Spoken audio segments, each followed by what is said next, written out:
रात के 2 बज रहे थे। हवा में एक अजीब सी भारीपन थी, जैसे ऑक्सीजन की जगह कोई अदृश्य धुआं फेफड़ों में भर रहा हो।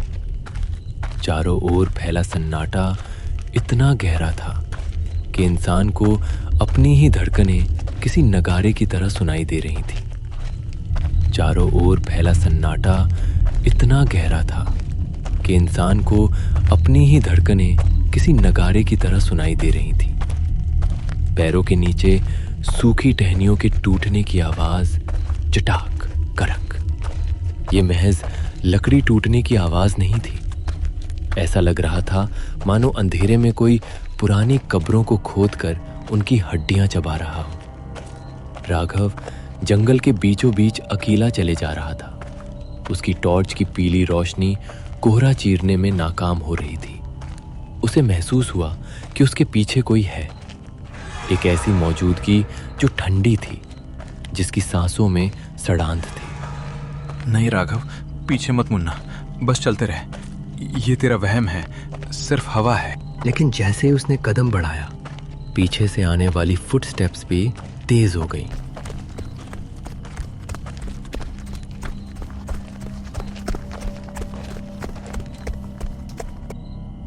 राघव अब लगभग दौड़ने लगा।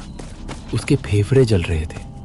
तभी जंगल के उस भयानक सन्नाटे को चीरते हुए एक आवाज आई। वो आवाज जो राघव के कानों में शहद की तरह घुली थी, लेकिन उसके दिल में खंजर की तरह चुभ गई। अरे ओ भाई, रुक जा! कहाँ भागा जा रहा है? देख, मैं पीछे छूट गया हूँ। पैर में मोच आ गई है यार, मदद कर। राघव के पैर जमीन में जम गए। वो आवाज उसके छोटे भाई समीर की थी। वही लहजा, वही शरारत भरी पुकार। लेकिन उसका दिमाग चीख चीख कर कह रहा था कि समीर तो इस वक्त दिल्ली में अपने हॉस्टल में सो रहा होगा। वो इस खूनी जंगल में कैसे आ सकता है? राघव ने कांपते हाथों से टॉर्च पीछे घुमाई। रोशनी एक पुराने टेढ़े मेढ़े पेड़ के पीछे पड़ी। वहां से एक हाथ बाहर निकला।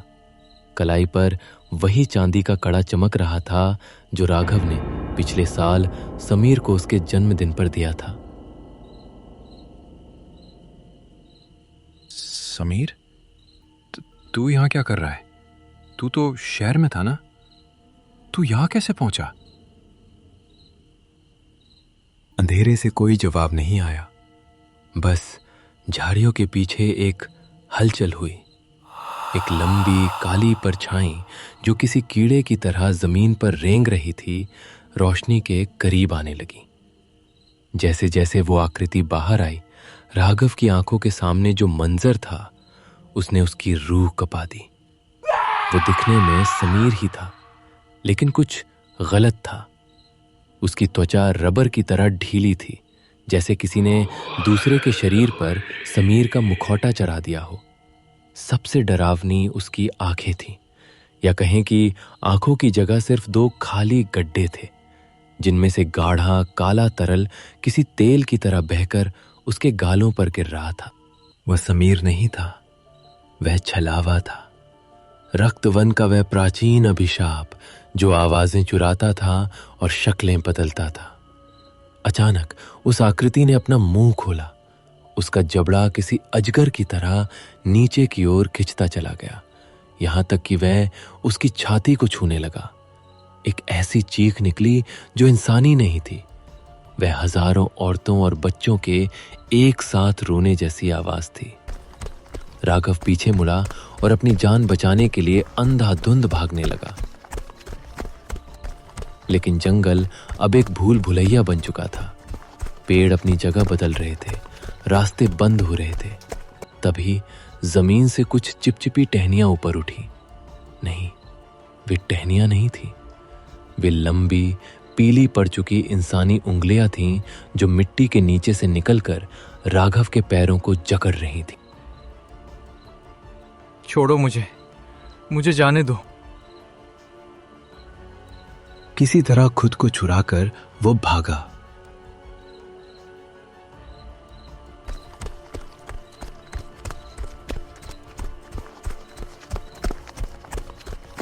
सामने उसे एक पुरानी लकड़ी की कोठरी दिखी। उसकी दीवारें काली पड़ चुकी थीं और छत टूटी हुई थी।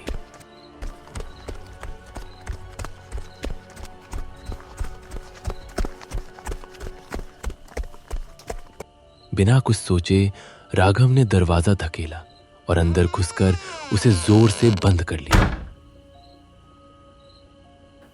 उसने भारी सांसें लेते हुए अपनी पीठ दरवाजे से टिका दी, लेकिन जैसे ही उसने टॉर्च जलाकर अंदर का नजारा देखा, उसकी चीख गले में ही फंस गई। दीवारों पर कुछ लिखा था। दीवारों पर कुछ लिखा था। धूल और जालों के बीच ताजा टपकते हुए खून से एक ही नाम हजारों बार लिखा था, राघव।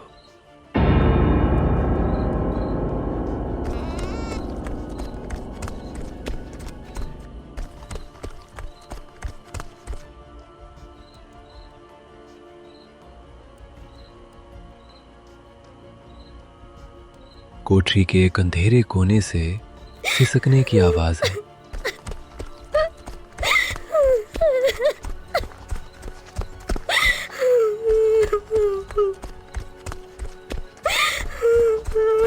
एक औरत वहां बैठी थी, जिसका चेहरा घुटनों में छिपा था। उसने धीरे से सिर उठाया। वो राघव की मां थी। उसकी आंखें ममता से भरी थी, लेकिन होंठ नीले पड़ चुके थे। बेटा, तू इतनी देर कहाँ था? देख, मैंने तेरे लिए खाना बनाया है। घर नहीं आएगा? नहीं, तू मेरी मां नहीं हो सकती। मेरी मां को मरे हुए 3 साल हो चुके हैं। राघव चिल्लाया। उसका गला बैठ चुका था। तू क्या है? तू क्या चाहता है मुझसे? वह आकृति जो मां के रूप में थी अचानक हंसने लगी। वह हंसी धीरे धीरे तेज होती गई और एक डरावने अट्टहास में बदल गई। उसकी गर्दन एक तरफ को 90 डिग्री के कोण पर मुड़ गई, जैसे हड्डी टूट गई हो। कोठरी के भीतर का तापमान अचानक गिर गया था, इतना कि राघव की सांसें सफेद धुएं की तरह हवा में जम रही थीं। वो जो मां का रूप धरकर बैठी थी, अब वो धीरे धीरे अपनी जगह से उठने लगी। उसका उठना किसी सामान्य इंसान जैसा नहीं था। उसकी हड्डियां ऐसे चटक रही थीं जैसे सूखी लकड़ियां आग में जल रही। वो लंबी होती गई, 6 फीट, 7 फीट, यहां तक कि उसका सिर कोठरी की ढलानी छत से टकराने लगा। दीवारों पर राघव का नाम जो खून से लिखा था, वो अब धीरे धीरे रिसकर फर्श पर जमा होने लगा। फर्श की लकड़ी दलदल की तरह नरम होने लगी। राघव ने महसूस किया कि उसके जूते उस चिपचिपे लाल तरल में धंस रहे हैं। हे भगवान, कोई तो बचाओ। मां, अगर आप सच में मां हो तो मुझे जाने दो। मुझे यहां नहीं मरना। भागना क्यों चाहता है राघव? यहाँ सब अपने ही तो हैं। देख, तेरे दादाजी भी यहीं हैं, तेरा बचपन भी यहीं है। बस एक बार मुझे छू ले, सारा दर्द खत्म हो जाएगा। जैसे ही वो पंजा राघव के गले के करीब पहुंचा, राघव का पैर फर्श पर पड़ी एक भारी चीज से टकराया। उसने नीचे देखा। वो एक पुरानी काली पड़ चुकी तांबे की थाली थी। उस पर अजीबोगरीब ज्यामितीय आकृतियां और प्राचीन मंत्र खुदे हुए थे। राघव ने बिना सोचे उसे उठाया और पूरी ताकत से उस दानव की ओर फेंका। जैसे ही तांबे की थाली उस आकृति के सीने से टकराई, एक बिजली जैसा कड़ाका हुआ। कोठरी में नीली रोशनी का विस्फोट हुआ और वो छलावा एक दर्दनाक चीख के साथ धुएं के गुबार में बदल गया। कमरे का वातावरण एक पल के लिए सामान्य हुआ। राघव कोठरी से बाहर निकला, लेकिन बाहर का दृश्य अब और भी भयानक था। जंगल अब स्थिर नहीं था। पेड़ अपनी जगह से सरक रहे थे। उनकी टहनियां किसी ऑक्टोपस के स्पर्श तंतुओं की तरह हवा में लहरा रही थीं। भागते भागते वो एक विशाल तालाब के किनारे जा पहुंचा।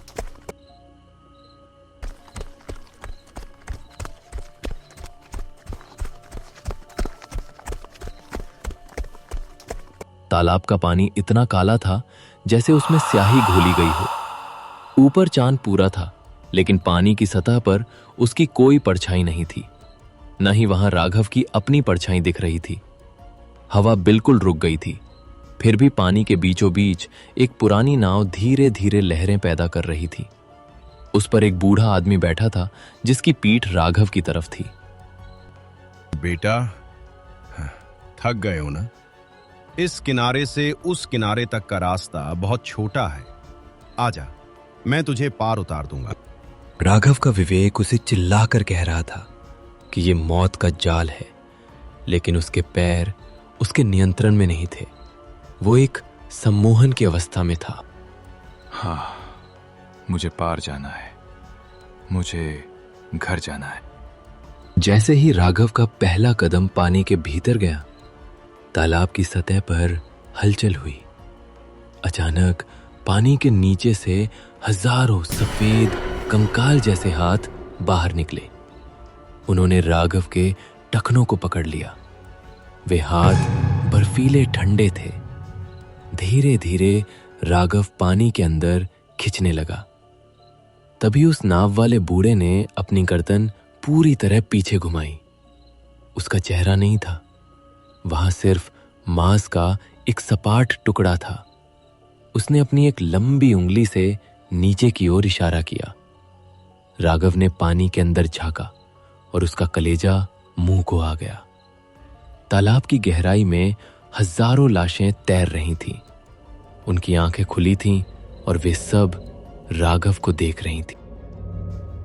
नहीं, मैं यहां नहीं मरूंगा। राघव को याद आया कि उसकी जेब में माचिस है। उसने संघर्ष करते हुए माचिस निकाली। हाथ कांप रहे थे। पहली तीली बुझ गई, दूसरी भी, तीसरी तीली जल उठी। उसने पास में पड़ी एक सूखी टहनी को आग लगाई और उसे तालाब की सतह पर मारना शुरू किया। आग की रोशनी जैसे ही उन सफेद हाथों पर पड़ी, वे किसी जलते हुए प्लास्टिक की तरह सिकुड़ने लगे। एक घिनौनी महक हवा में फैल गई, मांस के जलने की महक। राघव ने अपनी पूरी ताकत लगाई और खुद को किनारे की ओर खींचा। पीछे से उस नाव वाले की खोखली हंसी गूंज रही थी। राघव जंगल की ओर फिर से भागा, लेकिन अब वह अकेला नहीं था। उसके चारों तरफ 10 अलग अलग आकृतियां खड़ी थीं। उसके पिता, उसकी दादी, उसका स्कूल का दोस्त, वे सब एक घेरा बनाकर खड़े थे। तालाब की उस ठंडी मौत से बचकर राघव अभी संभला भी नहीं था कि जंगल की हवा भारी हो गई। वो घेरा जो उन 10 परछाइयों ने बनाया था, अब धीरे धीरे छोटा होने लगा। वे सब राघव के करीबी थे। वे लोग जिन्हें वो प्यार करता था या जिन्हें खोने का उसे डर था। चांद की रोशनी उन चेहरों पर पड़ रही थी, जिससे वे और भी विभत्स लग रहे थे। उनके चेहरे मोम की तरह पिघल रहे थे, पर आवाजें वही पुरानी थीं। हवा में एक अजीब सी भनभनाहट पैदा हुई। यह आवाजों का एक चक्रव्यूह था। कोई रो रहा था, कोई शादी की बधाई दे रहा था, तो कोई राघव को बचपन की लोरियां सुना रहा था। यह आवाजें कानों से नहीं, बल्कि सीधे उसके दिमाग की नसों से टकरा रही थी। राघव, थक गया है ना बेटा? देख, मैं आ गया हूँ। बस मेरा हाथ पकड़ ले, हम अभी इसी वक्त इस जंगल से बाहर निकल जाएंगे। क्या तुझे अपने पिता पर भरोसा नहीं है? चुप हो जाओ, तुम सब झूठ हो। मेरे पिता कभी मुझे इस नरक में नहीं बुलाते। तुम सिर्फ मेरी यादों को हथियार बना रहे हो। जैसे ही राघव ने इनकार किया, वो पूरा घेरा एक भयानक शोर के साथ सिमटने लगा। वे 10 आकृतियां, माँ, पिता, भाई और दोस्त, एक दूसरे के भीतर धंसने लगे। मांस के आपस में टकराने की और हड्डियों के टूटने की कड़क कड़क आवाजें आने लगी। वह नजारा इतना घिनौना था कि राघव को मितली आने लगी। कुछ ही पलों में वे सब मिलकर एक विशाल 9 फीट ऊंचे दानव में बदल गए।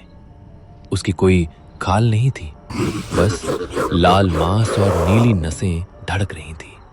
उसका चेहरे पर आंखें नहीं थी, बस एक विशाल लंबवत मुंह था जो माथे से शुरू होकर पेट तक जा रहा था।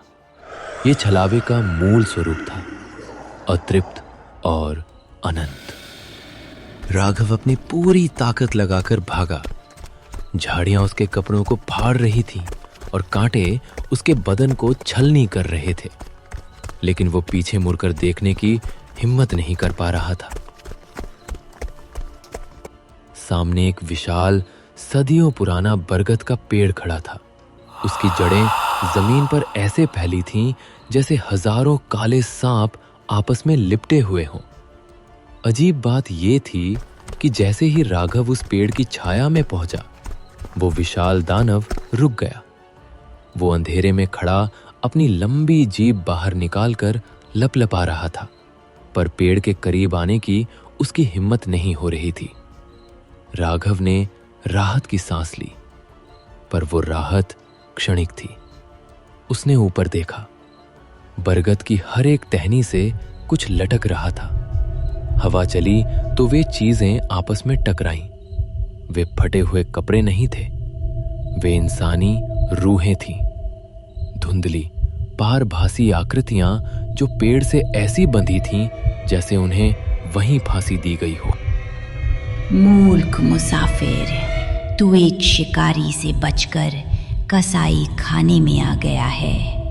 वो दानव तुझे खाएगा, पर ये पेड़ तेरी रूह को कभी आजाद नहीं करेगा। भाग यहां से। मुझे क्या करना चाहिए? बाहर वो मौत खड़ी है और यहाँ आप कह रहे हैं कि ये रूहों की जेल है। मैं कहाँ जाऊं? राघव के पैरों तले जमीन खिसक गई। वो उस पुराने पेड़ के तने को देख रहा था जिसमें कई चेहरे उभरे हुए थे। तभी बरगद की एक जड़ ने बिजली की तेजी से राघव का गला पकड़ लिया और उसे ऊपर की ओर खींचने लगी। राघव के पैर हवा में झूलने लगे। ऊपर लटकी हुई रूहों ने अपनी फटी हुई आंखें खोली और एक साथ विलाप करने लगी। राघव का दम घुट रहा था। तभी उसकी नजर पेड़ के पास बनी एक छोटी सी टूटी हुई समाधि पर पड़ी। वो समाधि राख से ढकी हुई थी। उसे अपने दादाजी की एक बात याद आई। शुद्ध शमशान की राख छलावे की दृष्टि को धुंधला कर देती है। उसने अपने शरीर की पूरी ताकत बटोरी। अपनी जेब से वो तांबे की कील निकाली और उस जड़ पर वार किया। जैसे ही जड़ ढीली हुई, वो सीधे उस राख के ढेर पर गिरा। राघव उस पुरानी समाधि के पास गिरा था जहां सदियों की राख जमा थी। वो राख ठंडी नहीं थी, बल्कि उसमें एक अजीब सी गर्माहट थी, जैसे वो अभी भी किसी जलती हुई चिता का हिस्सा हो। पीछे वो 9 फीट लंबा मांस का दानव अपनी लंबी उंगलियों से हवा को चीरता हुआ आगे बढ़ रहा था। उसकी लार जमीन पर गिर रही थी, जिससे वहां की घास काली पड़ रही थी। राघव ने बिना समय गवाए मुट्ठी भर राख उठाई और उसे अपने चेहरे, बाहों और कपड़ों पर मल लिया। जैसे ही वो राख उसके शरीर पर लगी, एक चमत्कार हुआ। वो दानव जो अब तक सीधे राघव की ओर आ रहा था, अचानक ठिठक गया। उसने अपना विशाल मुंह खोला और हवा में सूंघने लगा। राघव ने अपनी सांसें रोक ली। वो राख के बीच लेटा हुआ था। उसका दिल इतनी जोर से धड़क रहा था कि उसे डर था कि कहीं उसकी आवाज ही उसे पकड़वा ना दे। उसने मन ही मन प्रार्थना की, बस थोड़ी देर और। हे ईश्वर, मुझे इस दानव की नजरों से ओझल ही रखना। दानव अब राघव से मात्र 2 फीट की दूरी पर था। उसकी सड़ी हुई गंध राघव के नथुनों में घुस रही थी। वो अपनी लंबी नीली जीभ बाहर निकालकर जमीन को चाट रहा था। वो देख नहीं सकता था, लेकिन वो महसूस कर पा रहा था कि उसका शिकार यहीं कहीं है। वो पागलपन में इधर उधर हाथ मारने लगा, जिससे पास के छोटे पेड़ उखड़कर गिरने लगे। राघव दबे पांव राख में लथपथ होकर उस घेरे से बाहर निकलने लगा। जंगल अचानक शांत हो गया। वो डरावना शोर, वो दानव और वो खौफनाक बरगद, सब कुछ एक पल में गायब हो गया। राघव ने आंखें खोली तो उसने खुद को अपने ही बेडरूम में पाया। खिड़की से सूरज की सुनहरी किरणें अंदर आ रही थीं। चिड़ियों के चहचहाने की आवाजें आ रही थीं। उसने अपने बिस्तर को छुआ, वही नरम चादर। पास की मेज पर उसकी घड़ी रखी थी। उसके शरीर पर कोई राख नहीं थी, कोई खून नहीं था। क्या वो सब एक बुरा सपना था? भगवान का शुक्र है, वो सिर्फ एक सपना था। कितना भयानक सपना। दोस्तों, आज की ये कहानी राघव की थी, जो हमारे इस चैनल के एक पक्के सब्सक्राइबर है। राघव ने अपना ये खौफनाक अनुभव हमारे साथ शेयर किया, जिसके लिए उनका बहुत बहुत शुक्रिया। क्या आपके पास भी ऐसी कोई सच्ची घटना या डरावनी कहानी है जो आप दुनिया को सुनाना चाहते हैं? अगर हाँ, तो हमें कमेंट्स में बताएं या हमारे email/सोशल मीडिया पर भेजें। हम आपकी कहानी को भी इसी तरह वीडियो के जरिए सबको दिखाएंगे। जाने से पहले, अगर राघव की इस कहानी ने आपकी रूह कपा दी है तो वीडियो को लाइक करें और चैनल को सब्सक्राइब जरूर कर लें। मिलते हैं अगली डरावनी रात में एक नई दास्तान के साथ।